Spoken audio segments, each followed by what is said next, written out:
नमस्कार, मी प्राध्यापिका उज्ज्वला लक्ष्मण भोर, मराठी विभाग राव बहादूर नारायणराव बोरावके कॉलेज श्रीरामपूर. विद्यार्थी मित्रांनो, मागील काही भागांपासून आपण MA भाग 2 या वर्गाच्या पेपर क्रमांक 5च्या विविध घटकांचा आपण परिचय करून घेत आहोत. मागच्या भागामध्ये आपण अग्रलेखाचे स्वरूप आणि संकल्पना समजून घेतलेली आहे. या अग्रलेखाचा काही राहिलेला भाग आजच्या भागामध्ये आपण जाणून घेणार आहोत.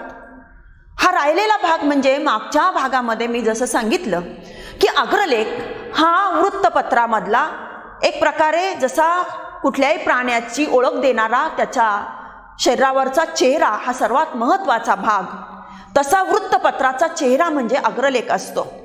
आणि हा अग्रलेख हा अतिशय घुसळण किंवा जसं एक दही घुसळून नवनीत काढावं तसं समाज मनाची घुसळण करून सत्य बाहेर काढणारा अशा प्रकारचा हा लेख असतो.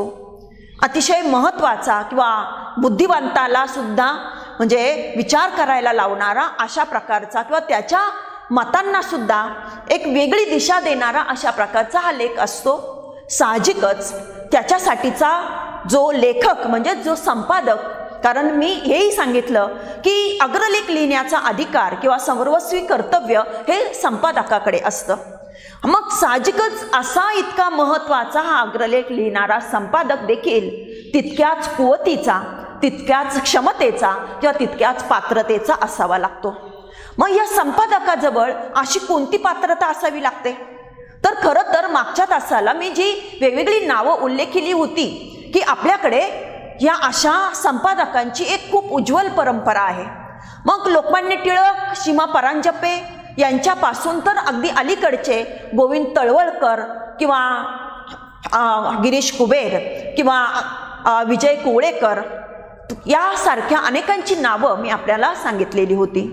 या सगळ्या नावांकडे जर आपण पाहिलं तर आपल्याला लक्षात येऊ शकतं की संपादक म्हणजे नेमका कसा असावा लागतो. परंतु अशा या संपादकाच्या ठिकाणचे जे काही गुण ते देखील आपल्याला माहीत असले पाहिजे, कारण ते माहीत असतील तर आपण आपल्या अंगी बाणवण्याचा प्रयत्न करू शकू. आणि म्हणून या गुणांची थोडीशी ओळख मला तुम्हाला करून द्यावीशी वाटते. अग्रलेख लिहिणारा संपादक हा मी सुरुवातीलाच असं म्हटलं की चतुरस्र असावा लागतो. चतुरस्र म्हणजे कसं, तर त्याला अनेक बाबींचं ज्ञान असावं लागतं. जसं आपण आपल्याकडे वेगवेगळ्या देवदेवता दाखवल्या जातात. मग काही देवांना 4 हात असतात, काही देवांना 8 हात असतात, किंवा ज्याला आपण म्हणजे सप्तशृंगीची देवी आपण म्हणतो तशा देवींचे जर रूप आपण पाहिली तर तिथे म्हणजे 7 आणि 7 म्हणजे एक प्रकारे 14 हात वगैरे असे असतात. हे सगळे हात मला तरी असं वाटतं की हे प्रतिकात्मक स्वरूपाचे म्हणजे हे आहेत, कारण इतकी व्यवधानं किंवा एकाच वेळी इतकी कामं किंवा इतका विचार इतक्या वेगवेगळ्या दिशांनी विचार करू शकणाऱ्या लोकांच्या बाबतीमध्ये कदाचित अशा प्रकारची चित्र दाखवली जात असावी. तशा पद्धतीने मी असं म्हणेल की संपादक हा सुद्धा असा एकाच वेळी वेगवेगळ्या प्रकारची व्यवधानं सांभाळू शकणारा असा असावा लागतो. म्हणजेच वेगवेगळ्या दिशांनी विचार करणारा, वेगवेगळ्या शास्त्रांचा, वेगवेगळ्या विषयांचा अभ्यास असणारा असावा लागतो. म्हणजे संपादकाला राजकीय विषयावर सुद्धा लिहावं लागतं. सामाजिक प्रश्न जर काही त्या काळामध्ये घडला असेल एखादा महत्त्वाचा, तर त्याविषयी सुद्धा त्याला लिहावं लागतं. त्याला एखाद्या ऐतिहासिक घटनेला अनुषंगून वर्तमान काळामध्ये काही घडत असेल तर त्याविषयी सुद्धा लिहावं लागतं. म्हणजे उदाहरणार्थ मी असं सांगेन की मागे बाजीराव मस्तानी नावाचा चित्रपट आला. मग बाजीराव मस्तानी नावाचा चित्रपट आल्यानंतर काही लोकांनी त्याच्यावर काही आक्षेप घेतले. मग अशा चित्रपटाला उल्लेखून किंवा या चित्रपटावर जे आक्षेप घेतले जातात ते हे योग्य की अयोग्य याच्याविषयी जर भाष्य करणारा अग्रलेख जर संपादकाला लिहायचा असेल तर त्याला एका बाजूने इतिहासही माहीत पाहिजे आणि त्याचबरोबर दुसऱ्या बाजूने ज्याला आपण कला म्हणतो, कलाकृती, तर त्या अनुषंगाने कला सुद्धा त्याला माहीत पाहिजे. म्हणजे अशा पद्धतीने एका घटनेला वेगवेगळ्या बाजू असू शकतात. एखादी सामाजिक घटना जरी आपण म्हणत असलो तर त्या सामाजिक घटनेला सुद्धा मानसशास्त्रीय अंग असू शकतं, सामाजिक घटनेला एखादा आर्थिक पैलू असू शकतो, इतिहासाशी त्याचा काही संबंध असू शकतो. अशा पद्धतीने आणि त्यामुळे संपादकाजवळ अशा वेगवेगळ्या विषयांचं ज्ञान असावं लागतं. म्हणजे एकाच वेळी अनेक बाजू सांभाळणारी अशी जी काही क्षमता ती त्याच्याजवळ असावी लागते. त्याला अशा अनेक व्यंगांवर मी म्हणेल, अनेक प्रश्नांवर त्याच्या सोडवणुकीच्या दृष्टीने अस्त्र चालवावं लागतं. आणि असं संपादकाजवळ अस्त्र असतं ते कशाचं, तर विषय, विचार आणि भाषा. आणि असं विचार आणि भाषेचं अस्त्र चालवून ह्या वेगवेगळ्या क्षेत्रामधले हे वेगवेगळे आजार त्याला बरे करायचे असतात. तेव्हा साहजिकच त्याच्याजवळ ही चतुरस्त्रता असावी लागते. म्हणजे वेगवेगळ्या विषयांचं ज्ञान त्याला असावं लागतं. आणि हे ज्ञान असण्यासाठी साहजिकच तो व्यासंगी असावा लागतो. म्हणजे सतत अभ्यास, चिंतन, निरीक्षण, वाचन हे त्याच्याजवळ असावं लागतं. या अनुषंगाने मला आवडलेल्या एका लेखाची मी आपल्याला आठवण करून देईल. 2 वर्षांपूर्वी दैनिक लोकसत्तामध्ये अविवेकाची काजळी नावाचा एक अग्रलेख छापून आलेला आहे. तुम्ही तो वाचला असेल किंवा वाचला नसेल तर मी म्हणेल आवर्जून वाचा. या अग्रलेखाचं जर पाहिलं आपण तर या अग्रलेखामध्ये कशावर भाष्य केलेलं आहे, तर नावामधूनच तुमच्या लक्षात येईल अविवेकाची काजळी. अविवेक आणि त्या अविवेकाची काजळी म्हणजे निर्माण झालेली आहे सध्या, असं जणू काही त्या अग्रलेखामधून ध्वनित होताना आपल्याला दिसतं. मागे दिल्लीच्या बातम्या आपण वाचत असू, पाहत असू तर तुमच्या लक्षात आलं असेल की दिल्लीमध्ये अनेक अपघात घडल्याचं सांगितलं गेलं. आणि हे अपघात घडण्याच्या मागचं कारण काय सांगितलं गेलं, तर दिल्लीमध्ये निर्माण झालेलं प्रदूषण किंवा त्या म्हणजे प्रदूषणाने जे धुक्याचं आवरण निर्माण केलं होतं, त्या आवरणामुळे दिवसा सुद्धा अंधारल्यासारखं होत होतं. आणि त्यामुळे म्हणजे वाहन चालकांची मोठी कसरत होत होती आणि त्याच्यामधून अनेक अपघात घडत होते. म्हणजे ती एक अशी धुक्याची चादर, प्रदूषणाच्या धुक्याची चादर ही दिल्लीमध्ये पसरलेली होती. तसंच काहीसं संपूर्ण जगामध्येच अविवेकाचं असा जणू काही धूर किंवा ती काजळी पसरलेली त्या संपादकांना वाटलं. आणि मग त्यामधून म्हणजे त्याच्यावर भाष्य करणारं, एकूण जगावरच्याच या परिस्थितीवर भाष्य करणारं असा तो अग्रलेख त्यांनी लिहिलेला आहे. हा अग्रलेख जेव्हा मी तो वाचला तेव्हा मला आश्चर्य वाटलं, कारण हा अग्रलेख मांडताना फ्रान्स, अमेरिका, चीन, भारत, रशिया यासारख्या मोठ्या किंवा बलाढ्य देशांच्या नेतृत्वाविषयी अतिशय परखडपणाने त्याच्यामध्ये मांडलेलं होतं. नुसतं तेवढंच मांडलं होतं असं नाही, तर या देशांना लाभलेल्या नेतृत्वाचा मागचा परामर्श सुद्धा त्या अग्रलेखामध्ये घेतलेला होता. आणि मग मला त्यामधून असं लक्षात आलं की हा अग्रलेख लिहिणारा हा जो संपादक आहे याचा केवढा अभ्यास आहे. कारण एकाच देशावरचं बद्दलचं भाष्य नव्हतं ते, तर या एवढ्या मोठमोठ्या देशांवरच्या जगामधले प्रमुख समजले जाणारे हे देश, या देशांमधल्या सध्याच्या नेतृत्वावरचं ते भाष्य होतं. त्या नेतृत्वाचे जे काही कंगोरे होते, त्या नेतृत्व असणाऱ्या त्या व्यक्तींच्या व्यक्तिमत्वाचे जे काही सबळ आणि दुर्बळ पैलू होते ते पैलू तर दाखवले होतेच त्या अग्रलेखामध्ये, परंतु त्याचबरोबर या नेतृत्वाच्या या व्यक्तिमत्वांमागची जी काही जडणघडणीची जी पार्श्वभूमी किंवा जडणघडणीला म्हणजे कारणीभूत असणारी जी काही परिस्थिती त्या परिस्थितीचा वेध सुद्धा त्या संपादकाने घेतला होता. म्हणजे याच्यामधूनच आपल्याला लक्षात येतं की त्या संपादकाचा असा इतका व्यापक अभ्यास असल्याशिवाय हे सगळं मांडता येणं शक्य नाही. म्हणजेच थोडक्यात संपादकीय लेख हा असा अभ्यासू व्यक्तीने लिहिलेला लेख असतो. पण अभ्यासू म्हणजे केवळ तेवढ्यापुरतं, म्हणजे आपण जसं एखाद्या परीक्षेसाठी एखाद्या विषयाचा अभ्यास करतो आणि मग ते उत्तर लगेच त्याचं लिहितो, तसं नाही. तर म्हणून मी इथं व्यासंगी असा शब्द वापरलेला आहे की अनेक दिवसांचं हे चिंतन, मनन, निरीक्षण हे संपादकाचं असावं लागतं. आणि मग या सगळ्यांमधून जसं म्हणजे मी परत एकदा उदाहरण देते की जशी आपण साय दररोज थोडी थोडी थोडी टाकत जातो आणि टाकत गेल्यानंतर ती मुरत जाते आणि जितकी जास्त मुरत जाईल तितकं मतेल म्हणजे चांगल्या प्रकारचं लोणी आपल्याला म्हणजे मिळतं. तसं मी म्हणेल की जितका व्यासंगी संपादक असेल तितका त्याचा अग्रलेख हा अनेकविध बाजू मांडणारा होऊ शकतो. नंतर हा अग्रलेख लिहिणारा संपादक हा भाषा प्रभूही असावा लागतो, कारण त्याला एक प्रकारे भाषेचा खेळ करूनच आपलं जे काही म्हणणं आहे ते म्हणजे एक नेमकेपणाने समाजासमोर न्यावं लागतं.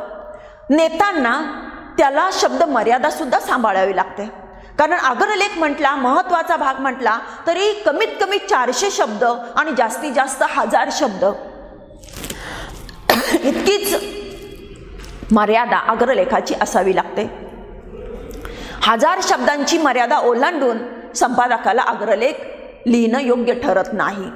म्हणजे त्या शब्द मर्यादेमध्ये जर आपलं म्हणणं मांडायचं आहे, शिवाय ते इतकं चतुरस्र बाजूने विचार करून किंवा त्या विषयाच्या वेगवेगळ्या बाजू उलगडून दाखवून जर मांडायचं आहे, तर ते मांडण्यासाठी तेवढीच नेमकी, नेटकी, चपखल आणि प्रौढ म्हणजे तो विचार बरोबर पोहोचवणारी, जसं आपण म्हणतो की नेमकं इंजेक्शन नेमक्या शिरेमध्ये गेलं की म्हणजे मग ते औषध पोहोचतं, तसं समाजाच्या शिरेमध्ये नेमकं ते औषध, विचारांचं औषध पोहोचविण्यासाठी नेमकं इंजेक्शन म्हणजेच नेमकं वाक्य, नेमका शब्द कोणता हे सुद्धा संपादकाला कळावं लागतं. आणि यासाठी शब्दांची जाण, भान, ज्ञान आणि वापराचं कौशल्य म्हणजे ज्याला आपण भाषा प्रभुत्व म्हणतो, ते भाषा प्रभुत्व देखील या संपादकाजवळ असावं लागतं. हा संपादक साक्षेपी, विवेकी आणि निर्भीड असावा लागतो. आपण कशावर भाष्य करतो आहोत, आपण कोणाचे दोष दाखवतो आहोत हे त्याच्या दृष्टीने म्हणजे जास्त महत्वाचं असत नाही. तर कुणाचं का असेना, मग तो राज्यपाल असो, राष्ट्रपती असो, तो डोनाल्ड ट्रम्प सारखा एखादा म्हणजे जागतिक महासत्ता समजल्या जाणाऱ्या अमेरिकेचा अध्यक्ष असो, किंवा भारतामधले म्हणजे अतिशय सत्ता म्हणजे स्थानी असलेले मग नरेंद्र मोदींसारखे व्यक्तिमत्व असो, या कुणाचीही भीडभाड न ठेवता त्यांचं जे काही चुकत असेल, त्यांचे जे काही दोष असतील ते दाखवून देण्याची जी निर्भीडता ती या संपादकाजवळ असावी लागते. आणि त्यासाठी साहजिकच तेवढ्या निर्भीडतेने सामोरे जाण्यासाठी जशी निधडीत छाती आपण म्हणतो तशी निधडीत छाती आणि त्या छातीच्या आतमध्ये असणारं तेवढं अभ्यासूपण देखील या संपादकाजवळ असावं लागतं. आणि यासाठी हा संपादक विवेकी असावा लागतो. म्हणजे कुठली तरी एक बाजू दिसली आणि लगेच त्याच्यावरून अमुक व्यक्तीला दोष देणं किंवा बरोबर म्हणणं असा उथळपणा त्याच्याजवळ नसतो किंवा नसावा लागतो. तर सगळं अतिशय सखोलपणाने जाणून घेऊन, समजून घेऊन, आकलन करून घेऊन मगच आपलं म्हणणं किंवा आपलं मत किंवा आपला विचार देण्याची जी एक समतोल वृत्ती आपण म्हणू, विवेकशीलता आपण म्हणू, ती संपादकाजवळ असावी लागते. आत्तापर्यंतचे लोकमान्य टिळकांपासून तर आत्ता अगदी म्हणजे अलीकडच्या गिरीश कुबेर किंवा आणखीन काही संपादकांपर्यंतचे अनेक व्यक्तिमत्व आपण जर बघितली तर मला वाटतं नक्कीच हे गुण त्यांच्या ठिकाणी असलेले आपल्याला दिसतील. सामना आणि त्याचे संपादक संजय राऊत यांच्याबद्दल मी फारसं इथं भाष्य करणार नाही. आपण हे सगळं जोखू शकता, जाणू शकता. मला फक्त एवढंच सांगायचं आहे की संपादक हा कायद्याचं ज्ञान असणारा असावा लागतो, वेगवेगळ्या विषयांचं ज्ञान असणारा असावा लागतो. त्या सगळ्यांचा साक्षेप म्हणजे समतोल विचार करून मगच आपलं म्हणणं विचारपूर्वक मांडणारा असा असावा लागतो. आणि बऱ्याच वेळा काही वेगवेगळ्या विषयांवर त्याला लिहावं लागत असल्यामुळे वेगवेगळ्या गोष्टींची जाण, ज्ञान, भान असणारा सुद्धा तो असावा लागतो. अशा या संपादकांविषयी बोललं तेवढं कमीच पडेल. आत्तापर्यंतची आपल्याला लाभलेली उज्ज्वल संपादकांची परंपरा यासाठी तुम्ही नक्कीच समजून घ्यावी अशी अपेक्षा मी व्यक्त करेल. आणि मी या अग्रलेखांच्या प्रकारांकडे वळेन की अग्रलेख हे वर्तमानकालीन जीवनावर केलेलं भाष्य असले तरी वर्तमान काळामध्ये काही एकाच प्रकारच्या घटना घडत नसतात. वेगवेगळ्या प्रकारच्या घटना घडत असतात आणि त्या वेगवेगळ्या प्रकारच्या घटना वेगवेगळ्या बाजूने पाहिलं आपण तर वेगवेगळ्या प्रकारातल्या असू शकतात. मग अशा सगळ्याच प्रकारांवर भाष्य करणं हे संपादकाचं कर्तव्य असतं. कधी चांगल्या बाजू सुद्धा असतात, त्या चांगल्या बाजूंचा गौरव करणं किंवा त्या चांगल्या बाजू समाजासमोर आणून दाखवणं आणि त्यामधून समाजाला काही प्रेरणा किंवा प्रोत्साहन देणं असंही करावं लागतं. समाज एखाद्या गोष्टीचं महत्त्व विसरला असेल तर त्या गोष्टींची त्याला जाणीव करून देणं आणि कोणाविषयी आपण कृतज्ञ राहिलं पाहिजे याबद्दलचा एक ज्याला आपण कर्तव्यभाव म्हणतो तो जागृत करणं समाजाच्या मनामध्ये, हेही संपादकाचं काम असतं. आणि त्यामुळे संपादकाला अशा वेगवेगळ्या विषयावर भाष्य करावं लागत असतं. जसं मी म्हणेन की आपल्या शरीराची प्रगती होणं, आपल्या शरीराचा विकास होणं म्हणजे कुठल्या तरी एकाच अवयवाचा विकास होणं नाही, तर आपल्या सगळ्याच अवयवांची एका बरोबरच योग्य प्रकारे वाढ झाली पाहिजे. केवळ हात बलवान होऊन चालणार नाही किंवा केवळ पाय बलवान होऊन चालणार नाही किंवा हात आणि पाय बलवान होत असताना डोळे दुर्बळ होऊन चालणार नाही, तर सगळेच अवयव हे निरोगी राहिले पाहिजे, सगळेच अवयव म्हणजे हे सक्षम राहिले पाहिजे, तरच आपलं शरीर हे निरोगी आपण म्हणू शकतो किंवा समतोल असा विकास त्याचा होत आहे असं आपण म्हणू शकतो. तशाच पद्धतीने समाजाच्या बाबतीमध्ये देखील म्हणता येईल की समाजाची कुठलीच एक बाजू तीच म्हणजे बघत राहिलं किंवा त्या बाजूबद्दलच काळजी घेऊन त्याबद्दलच काही सांगत राहिलं तर ते योग्य होणार नाही. तर समाजाच्या देखील अनेक बाजू असतात, समाजाची देखील अनेक अंग असतात. या सगळ्या अंगांची व्यवस्थित वाढ होणं, निकोप वाढ होणं हे समाज शरीर विकसित होण्याच्या दृष्टीने आवश्यक असतं. आणि म्हणून हे भान ठेवून संपादकाला वेगवेगळ्या विषयांवर लिहावं लागतं. अशा वेगवेगळ्या विषयावर जे अग्रलेख लिहिले जातात त्याचे साधारण किती प्रकार पडतात, तर काही सूक्ष्मतेने बघितलं तर आणखी प्रकार होऊ शकतात, पण मी इथे 5 प्रकार सांगितलेले आहे. पहिला प्रकार म्हणजे माहितीपर. जेव्हा समाजाला एखाद्या गोष्टीची माहिती नसते, केवळ माहिती करून द्यायची असते, समाजाच्या ज्ञानामध्ये भर घालायची असते, तेव्हा ती माहिती देणारा लेख अग्रलेख संपादक लिहित असतो, त्याला माहितीपर लेख म्हटलं जातं. म्हणजे समजा उदाहरणार्थ आज चंद्रावर पाणी आहे असं म्हटलं जातं. नासा किंवा इतर इस्रो सारख्या ज्या संस्था आहे या संस्था त्याविषयी संशोधन करत आहेत. सामान्य माणसाला बऱ्याच वेळा असं वाटू शकतं की चंद्रावर पाणी असलं काय नसलं काय, काय फरक पडतो, कशासाठी एवढे पैसे त्याच्यावर खर्च करायचे. परंतु हे या मोहिमांसाठी पैसे का खर्च करायचे, त्याचं काय महत्त्व आहे याबद्दलची माहिती, या ग्रहांविषयी माहिती किंवा त्या शास्त्राविषयी माहिती सामान्य माणसाला दिल्याशिवाय हे लक्षात येणार नाही. आणि म्हणून या मोहिमा किंवा त्यांच्या या ग्रहांचं जे काही म्हणजे पृथ्वीच्या दृष्टीने जे काही म्हणजे महत्त्व आहे तर ते महत्त्व सांगणारे अशी माहिती देणारे लेख अग्रलेख लिहिले जाऊ शकतात. अशा अग्रलेखांना माहितीपर अग्रलेखांचं स्वरूप प्राप्त होतं. नंतर कधी कधी वाद प्रतिवादात्मक असे अग्रलेख संपादकाला लिहावे लागतात. म्हणजे कसे की बऱ्याच वेळा इतका हल्लाबोल केला जातो की नाही अमुकच बरोबर आहे असे सत्ताधारी किंवा विरोधक ओरड करत असतात आणि मग त्यामुळे सामान्य जनतेला सुद्धा असं वाटायला लागतं की नाही हेच बरोबर आहे.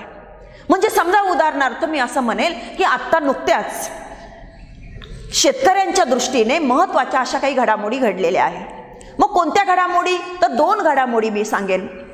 पहिली गोष्ट म्हणजे शेतकऱ्यांसाठीचे झालेले 3 कायदे, कृषी कायदे नुकतेच झालेले आहे मागच्या महिन्यामध्ये. आणि दुसरं म्हणजे कांद्याचे भाव वाढल्यामुळे शासनाने काही म्हणजे आणलेलं नियंत्रण किंवा अंकुश. आणि मग अशा वेळी एका बाजूने शेतकरी म्हणतो आहे की याच्यामुळे आमचं नुकसान होणार आहे किंवा म्हणजे शासनाने हे करता कामा नये, शासनाचा हा अधिकारच नाही. तर दुसऱ्या बाजूने मात्र शासन म्हणतं आहे की नाही आम्ही शासन करते म्हणून सर्व समाजाला जे काही योग्य ते देणं हे आमचं काम आहे. आणि मग अशा वेळी नेमकी कुणाची बाजू योग्य, कुणाची बाजू अयोग्य, म्हणजे कुणाचा वाद हा योग्य दिशेने आहे आणि जे प्रतिवाद करणारे आहे ते कितपत बरोबर आणि कितपत चूक आहे. तर हे समाजाला कळावं यासाठी या दोन्ही बाजू मांडून, या दोन्ही बाजूंचं जे काही म्हणणं आहे ते म्हणणं मांडून मग त्याच्यामधली नेमकी बाजू कुणाची योग्य आणि कुणाची अयोग्य, किंवा दोन्हींमधला समतोल कधी होऊ शकतो, किंवा या दोन्ही बाजूंच्या दोन्ही वाद प्रतिवाद्यांनी किंवा एकमेकांवर आरोप प्रत्यारोप करणाऱ्यांनी नेमकं काय केलं पाहिजे याविषयी संपादकाने जेव्हा भाष्य केलेलं असतं तेव्हा त्याला आपण वाद प्रतिवादात्मक, म्हणजे वादी आणि प्रतिवादी या दोन्हींच्याही बाजू मांडून नेमकं कोणतं योग्य आणि कोणतं अयोग्य किंवा योग्य होण्यासाठी काय करावं लागेल याबद्दलचं दिशादर्शन करणारा असा जो अग्रलेख असतो त्याला आपण वाद प्रतिवादात्मक अग्रलेख असं म्हणू शकतो. नंतर तिसरा प्रकार मी म्हटलेला आहे प्रत्याघाती. प्रत्याघाती म्हणजे जसं आपण म्हणतो की जसं डॉक्टर म्हणतात की एखादा जे रोग नाहीसा करायचा असेल तर त्याच्यावर घावच घालावा लागतो, किंवा आपण म्हणतो की एखाद्या झाडावरचं बांडगुळ त्याच्यावर कुऱ्हाड चालवल्याशिवाय ते बांडगुळ दूर केल्याशिवाय त्या झाडाची वाढ होऊ शकत नाही. तशाच पद्धतीने समाजामध्ये सुद्धा कधी कधी काही अनिष्ट प्रवृत्ती निर्माण होत असतात, बळावत असतात.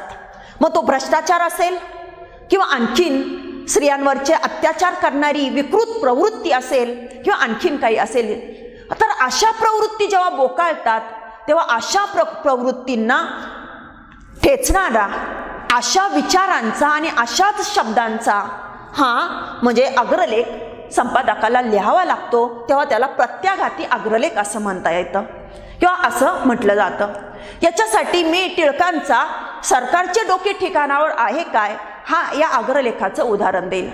जेव्हा ब्रिटिश सरकारला म्हणजे काही कळेन असं म्हणण्यापेक्षा ब्रिटिश सरकार जणू काही डोकं ठिकाणावर नसल्यासारखं निर्णय घ्यायला लागला आणि अनेक बाजूंनी अनेक म्हणजे पद्धतीने सत्याग्रह आंदोलनं करून मोर्चे काढून सुद्धा ब्रिटिश सरकार जेव्हा पाहिजे ती गोष्ट करेन असं झालं तेव्हा साहजिकच टिळकांना मग तेवढ्याच घणाघाती शब्दामध्ये आणि तेवढ्याच घणाघाती विचार मांडणारं असा अग्रलेख लिहावा लागला, सरकारचे डोके ठिकाणावर आहे काय.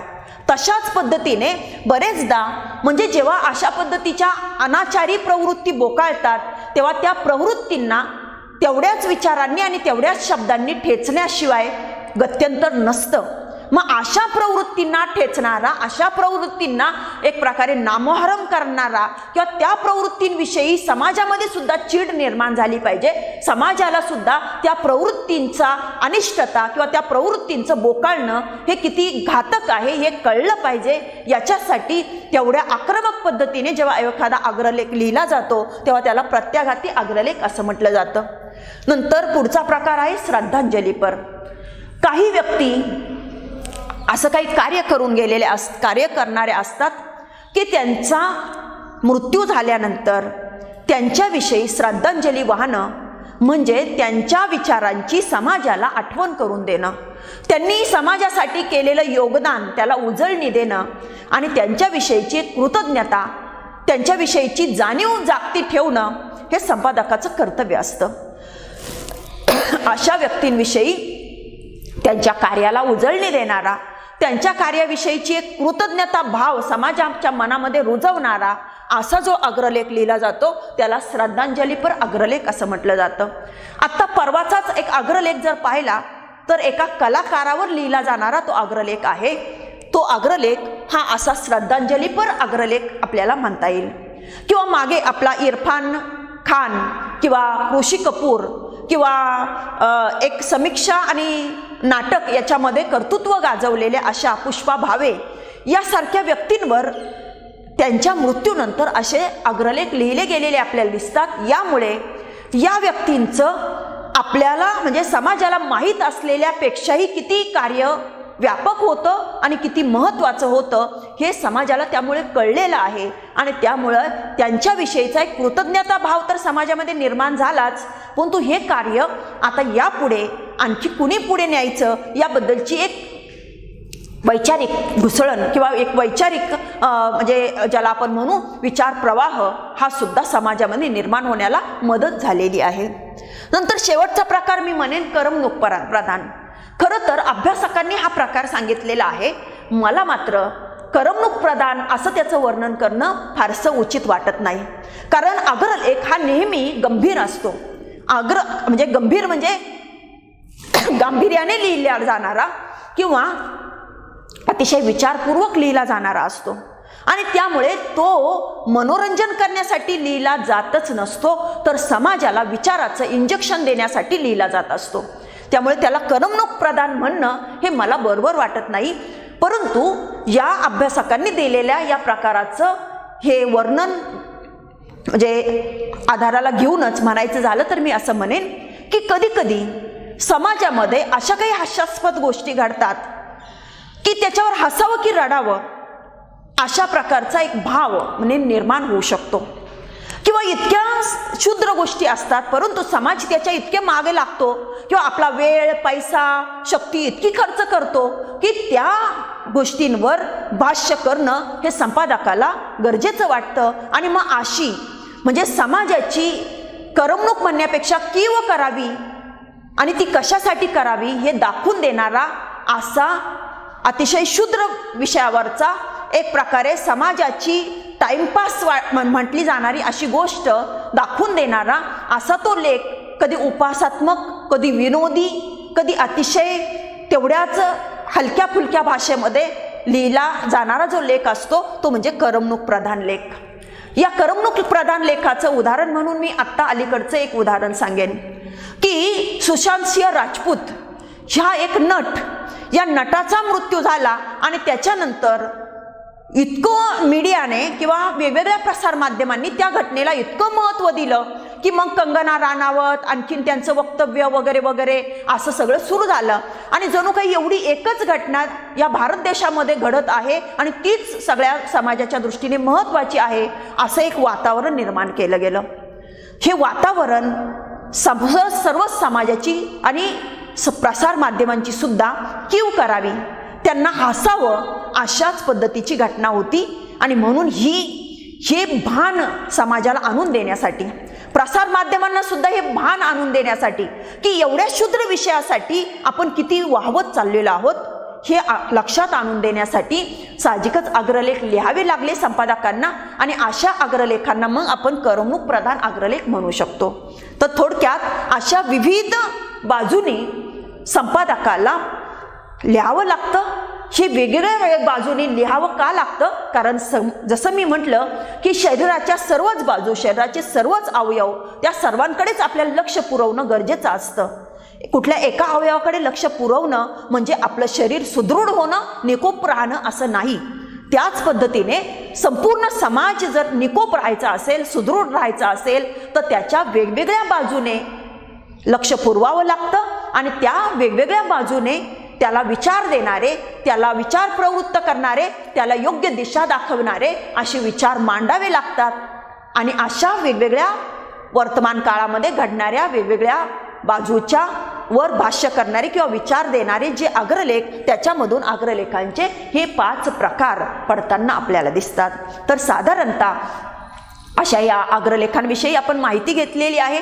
परंतु मी मागा सांगितल्याप्रमाणे अग्रलेख ही अतिशय अभ्यासू अशा प्रकारची क्रिया आहे आणि त्यामुळे ती करण्यासाठी आपल्याला हळूहळू सगळा व्यासंग अभ्यास वापरत पुढे जावं लागतं. एक प्रकारचा सराव करत जावं लागतं. त्यामुळे आपण तो करण्याला सुरुवात करावी अशी अपेक्षा मी व्यक्त करेल आणि मी इथे आपला निरोप घेईल. धन्यवाद.